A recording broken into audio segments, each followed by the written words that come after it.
Pernahkah Anda merasa bimbang dan ragu dalam kehidupan Anda?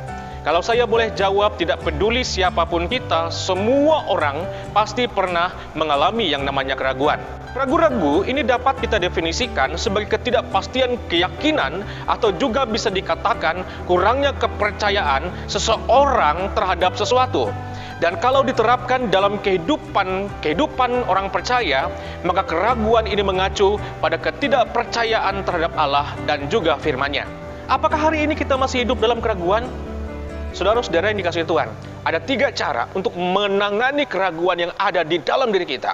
Yang pertama, saudara, mengakui keraguan dan meminta bantuan. Nah, itulah yang dilakukan Petrus, yang meminta tolong kepada Tuhan Yesus. Ketika ia tenggelam, ia berteriak, "Tuhan, tolong aku!" Atau dalam bahasa Yunaninya, Kurios, Sozome. Artinya, Tuhan selamatkan aku, amankan aku. Dan Tuhan pun selamatkan dia. Saudara, lalu yang kedua, saudara, bertindak dengan iman dan bukan keraguan. Kalau kita suka membaca Alkitab, maka ada banyak contoh dalam Alkitab tentang pribadi yang bertindak dalam iman, yang bukan dalam keraguan.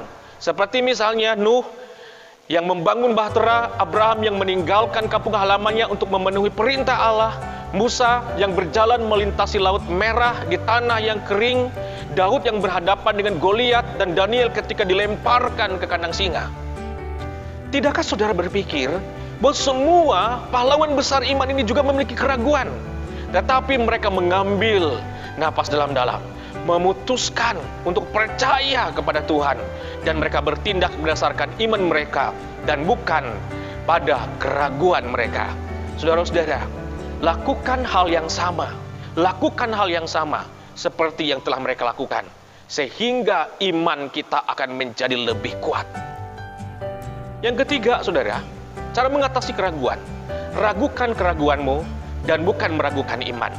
Ketika saudara berada di lembah kegelapan, di mana semuanya tidak pasti, apa yang akan saudara lakukan?